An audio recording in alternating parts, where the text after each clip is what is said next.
Bom, pessoal, lá no item de abastecimento de água potável, né, nós temos que relatar então, né, nesse item aí, qual o tipo de abastecimento, né, se a água utilizada na indústria vem da rede de abastecimento, qual a rede de abastecimento, quais são as principais características desta água, né, que é utilizada ali na empresa. Características como pressão e temperatura são extremamente importantes, tá? Qual o número de reservatórios existentes ali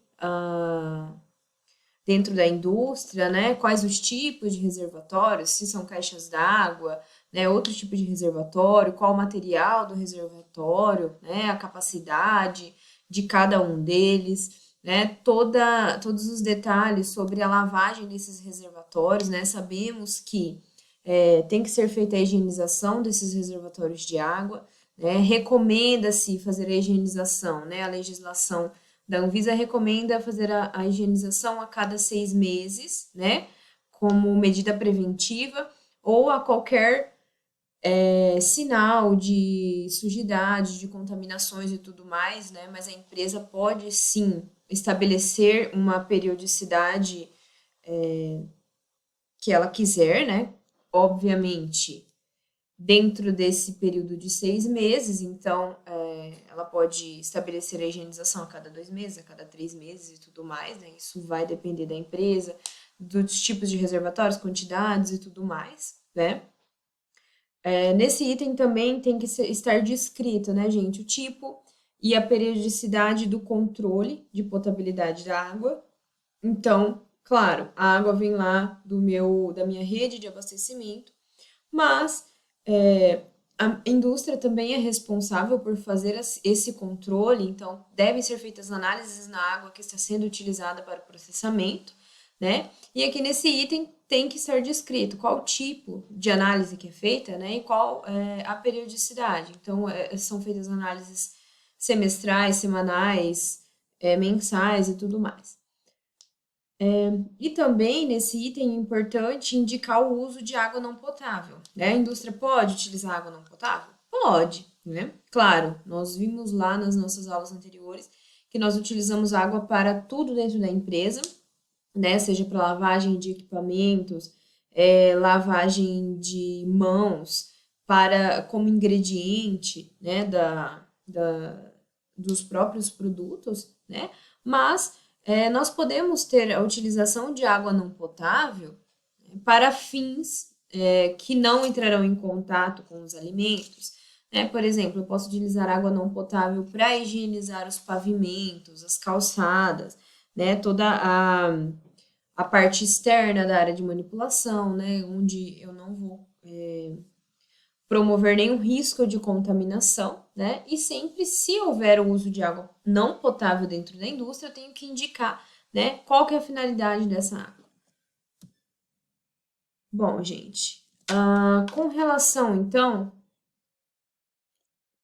aos efluentes e às águas residuais, tá? Eu tenho que descrever qual é o sistema de eliminação de efluentes e águas residuais que eu tenho na minha empresa.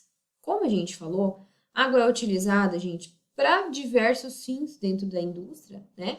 E nós sabemos que, dependendo do tamanho da empresa, pessoal, a quantidade de água residual que pode ter é muito grande, né? E dependendo também do tipo de processo, do tipo de produto, né? Sabemos que os produtos cárneos, né, os frigoríficos, abatedouros, utilizam uma quantidade muito grande de água. Então, esse tipo de indústria tem uma quantidade enorme de água residual, né? E aí a empresa tem que descrever qual que vai ser o sistema de eliminação desse efluente, né? Eu vou tratar essa água, eu vou destinar ela para outra empresa que vai fazer o tratamento, eu tenho ali na minha própria empresa isso, como que isso vai funcionar, né? Sempre a indústria tem que estar, tem que ter essa responsabilidade ambiental quando a gente fala dos efluentes, né, pessoal? Temos que ter também no manual de boas práticas os requisitos de higiene do estabelecimento, né? Então, tudo o que eu vou utilizar de higienização, eu tenho que ter, né, a descrição. Claro que aqui no manual nós vamos ter a descrição, né? E lá no final do manual eu vou ter o meu POP, né? Então, aqui no manual de boas práticas eu tenho higienização de equipamentos e utensílios. Então, aqui nesse item eu vou colocar quais são os procedimentos de higienização para cada equipamento, quais os produtos químicos que eu vou utilizar para higienização, quais as concentrações que eu vou utilizar esses produtos químicos, qual o tempo de contato, tá? Então, aqui seria de uma forma mais geral, vamos dizer assim. Beleza. Aí, lá no meu POP de higienização de equipamentos e utensílios, eu vou estar lá, higienização da superfície, ou sei lá, higienização do tanque de maturação de queijo. Né? Como que vai ocorrer o procedimento? Né? Você irá esvaziar o tanque, fazer uma pré-lavagem com água morna, utiliza detergente tal, alcalino, detergente ácido, né? Lembrem que, sei lá, a gente falou sobre os detergentes. Uma quantidade X, né? Esfregue com uma escova ou com uma esponja, né? Até que sejam retirados todos os resíduos.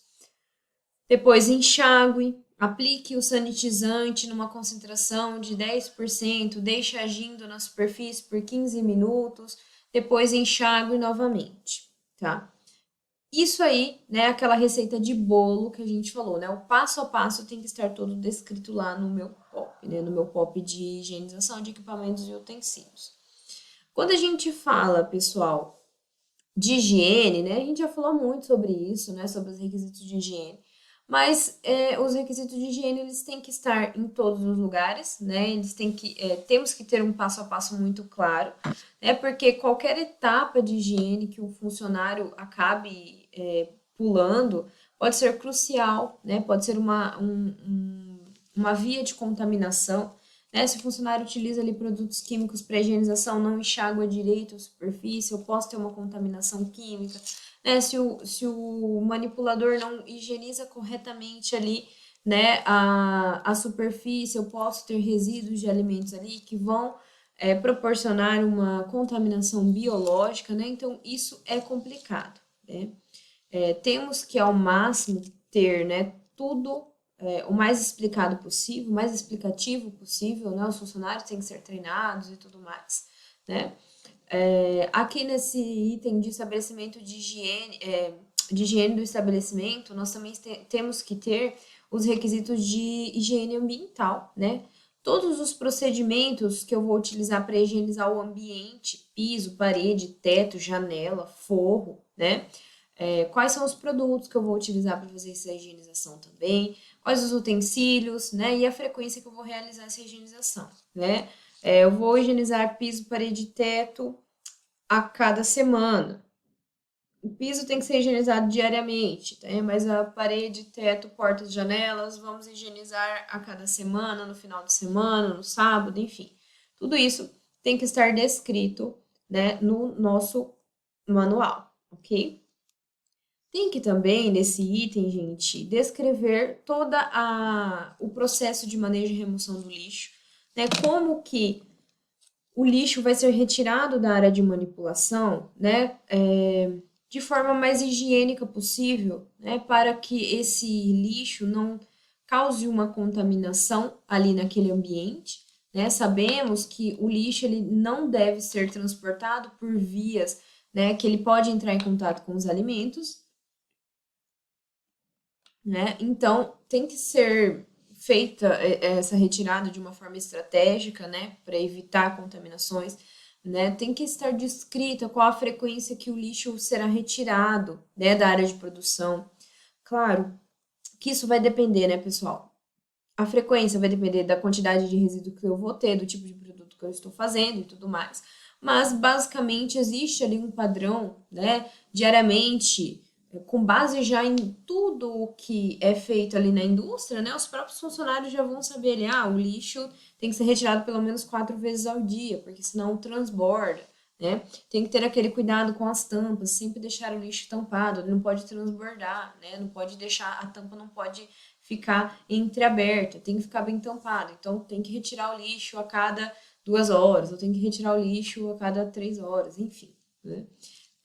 E também descrever a frequência de coleta do lixo, né? Quando o lixo vai, lá, né, para a área externa, para os recipientes de contenção, né, com que frequência esse lixo é coletado, né,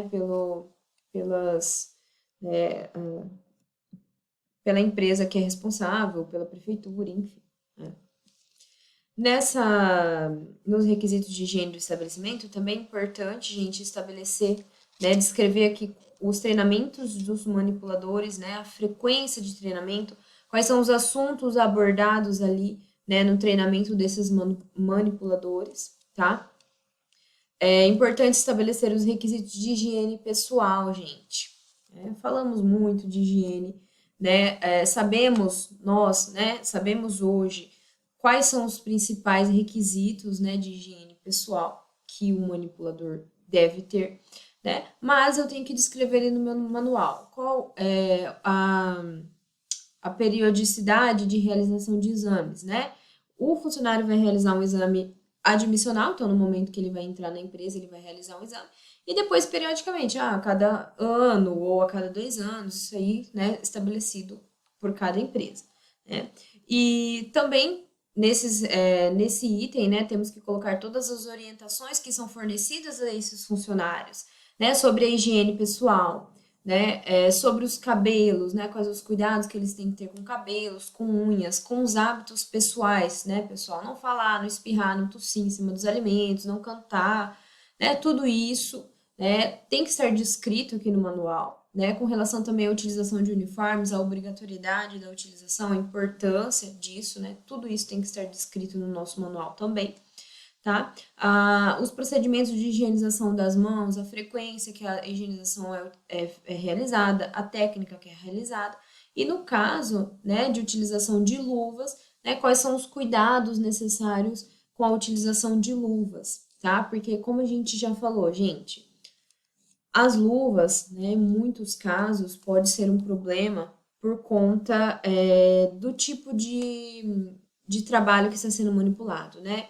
Com fogo ou superfícies extremamente quentes, né, as luvas podem derreter e podem causar um ferimento grave nas mãos do manipulador. Então, tem que se ter esse cuidado, tá?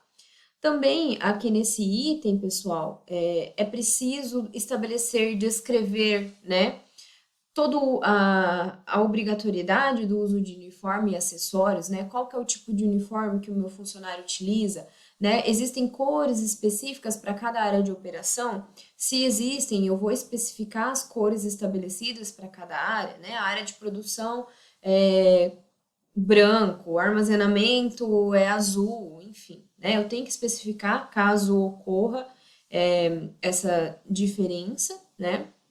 Eu tenho que também deixar aqui no meu manual, né, específica, a necessidade do uso de aventais, né, de toucas, de calçados, né, pessoal? Como utilizar de maneira correta a touca, cabelo todo para dentro da touca, né, utilizar o calçado adequado, né, antiderrapante ali, que a empresa muitas vezes, né, acaba fornecendo aquelas botas, né, para o pessoal que trabalha na área de manipulação. E também estabelecer todas as orientações, gente, sobre o uso de adornos, né? Nós já falamos bastante que os adornos, eles causam, né, um problema muito grande de contaminação física, se esses adornos caem, podem contaminar os alimentos, né, o produto e tudo mais, e ninguém vê, e esse produto vai para o consumidor e causa um problema muito grande. Mas o adorno também é um perigo para o próprio manipulador, né, gente? O manipulador, ele pode enroscar uma pulseira, um anel, um colar, alguma coisa em um equipamento e pode causar um ferimento grave. Então, é importante descrever aqui, né, quais são os requisitos relacionados à utilização de todos esses adornos, tá?